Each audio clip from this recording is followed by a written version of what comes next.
contrast the preterite and the perfect, try to decide when we use one versus the other. So according to your book, the preterite tense presents information as an event. So if you're not setting the mood or the background for a story, you just want to simply say, hey, yesterday it rained. Then you would put it into the preterite. Ayer por la noche estuvimos en un restaurante muy bueno. You're just giving the fact. You're not setting up the background for a story. You're just saying simply, hey, last night we were at a very good restaurant. The imperfect tense sets the background to an action that is expressed in the preterite tense. So if you're setting up the mood for the event that you're getting ready to, basically if you're setting up the mood and then you're going to, after you've set the mood, start telling important information, that important information is going to be in the preterite and that mood is in the imperfect. So, fuimos al cine por la noche y al salir llovía. So we went to the movies last night and when we were leaving, it was raining when we came out. So that raining sets the scene, but what is more important is the going to the movies. Estábamos en un restaurante muy bueno y llegó Rogelio. So we were at a very good restaurant when Rogelio arrived. So that kind of says what you're in the middle of doing when you're interrupted. So if you're in the middle of doing something and then something interrupts what you were in the middle of doing, the interruption goes into the preterite and what you're in the middle of doing stays in the imperfect. Okay, so then let's see what... Okay, so according to this book as well, in Spanish, the use of the preterite and the imperfect reflects the way the speaker views the action or event being expressed in the past. So the preterite, it narrates actions or events in the past that the speaker views as completed or finished. Often you'll see time delineations when it's the preterite. That lets you know if you see something like yesterday, last week, for 2 hours. If you see some sort of time delineation in your past, you're going to use the preterite. Now, if it was a time delineation like every Saturday or often or always, then you're going to use the imperfect because that implies repetition. But here you can see it says Victoria and Lucia talked on the phone for 2 hours. That's over and done with, so you would use the preterite. It expresses the beginning or the end of a past action or event. So verbs that are inherently beginning and end verbs like arriving, leaving, ending, beginning, they tend towards the preterite because what they're expressing is over and done with, because once you arrive, you can't continually arrive. It narrates completed events that occurred in a series. It's just, you can have multiple things that are over and done with. It expresses changes in mental, physical, and emotional conditions or states in the past. So if your mental, physical, and emotional states and conditions, they tend towards the imperfect. But if there's a change, like ponerse means to become furious, to become happy, to become sad. If you use ponerse and then an emotion, you're going to tend to put the ponerse into the preterite because you're talking about when you initially started to feel this way. You're not talking about continuing to feel that way. Estuve nerviosa durante la entrevista. When you put when you put a parameter around your feelings, like you were nervous during the interview, that interview puts you in a particular place, or like it puts you in a situation that would have caused you to be nervous. And then if you're no longer in that situation, so your being nervous is dependent upon your being in that interview. And since the interview is over, you can go ahead and put it in the preterite. And it describes whether in scenes as events or within specific time parameters. And I think I've gone over this repeatedly. It's just basically if you're trying to tell, you're not setting the background, you just simply want to say what the weather was yesterday, then you use the preterite. It rained, it was very windy.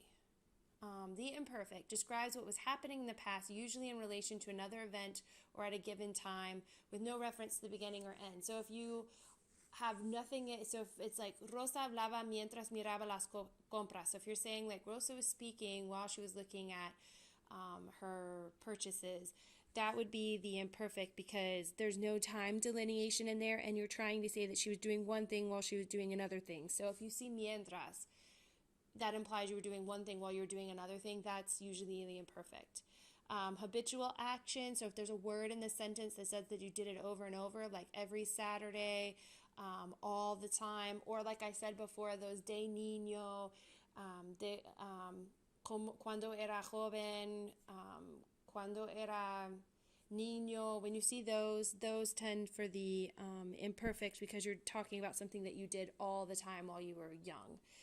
When you tell what time it is, the hour, when you give the hour and you tell your age, that's always imperfect. And usually your physical, mental, or emotional state or condition, how you're feeling, tends to be in the imperfect unless you're expressing the initiation of that feeling, or you put it in some sort of parameter that you only felt that way during this specific event. Okay, the imperfect also sets the scene. So when you are talking about the weather, but you're not trying to tell somebody what the weather was like. You're not trying to tell someone what the weather was yesterday because they want to know what the weather was. You're trying to set the scene for your story. You're trying to give background. So when you're trying to give background, you're using the imperfect. And then again, we've mentioned this before, the preterite and the perfect are used together. Usually the imperfect describes what you are in the middle of doing when another action interrupts and takes its place, and that interruption is going to be in the preterite.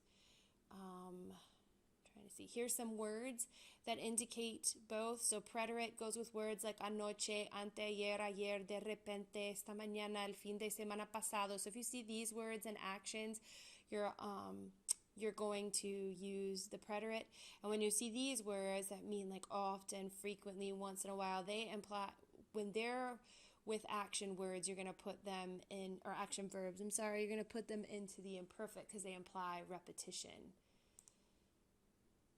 Okay, and here's a little document that I made that could help you when you're trying to decide whether you should be using the preterite or the imperfect. You can ask yourself, is the verb in the sentence an action verb or a state of being verb? If it's an action verb, does the action have a definite beginning and end, or is it an action that occurred repeatedly in the past?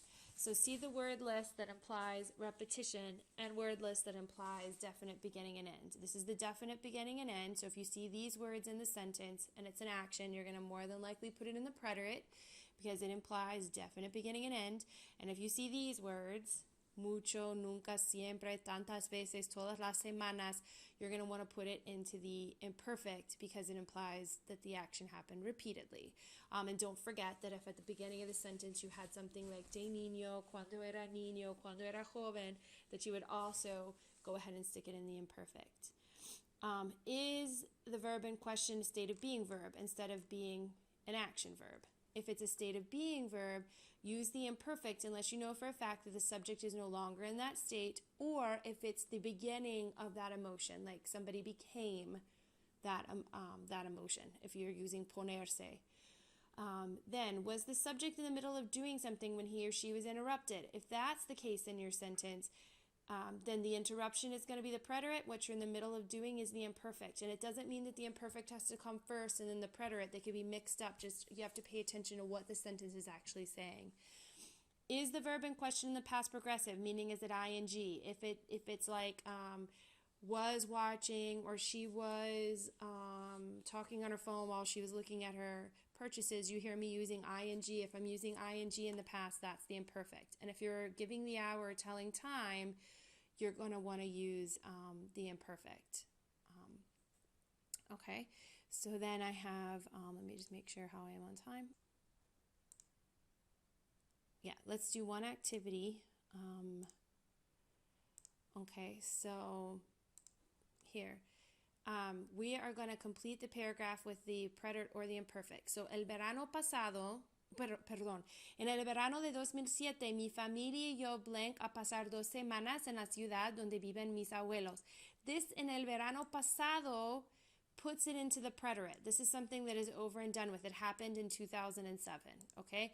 So in 2007, my family and we went to spend a few days in the city where my grandparents live. So that would be fuimos. I would need to put it into the preterite because of the summer of 2007. Un día como blank muy buen tiempo. So one day, because it was very good weather. This one I had a little trouble with. They're saying that it should be, this is the only one that I had issue with. It should be the imperfect because it's setting the background for the important events that are yet to come. So this, I guess that makes sense because you weren't telling what the weather was, you were setting the stage for what was going to happen. So that makes sense that you would put this weather into the imperfect because it's setting the background. It's not like I was saying, well, there would be no way because we're telling a story, it would have to be the imperfect. The only way the weather could be in the preterite is if I was saying, yesterday it rained or yesterday it was sunny. Mi hermano y yo decidimos ir al parque. Blank, las 2 de la tarde cuando llegamos. This is giving the hour, telling the time. When you tell the time, it's always going to be the imperfect. And so when it's 1 o'clock, you use era. For all other times, you're going to use eran. Since it's 2, I use eran. Nosotros por el parque cuando de repente un hombre alto y atlético blank de entre los árboles. This is one of those instances where you're in the middle of doing something and something interrupts you. So we were walking through the park. Walking, ing, that's going to be the imperfect. When all of a sudden, a tall and athletic man came out from between the trees. That's the interruption. So the walking,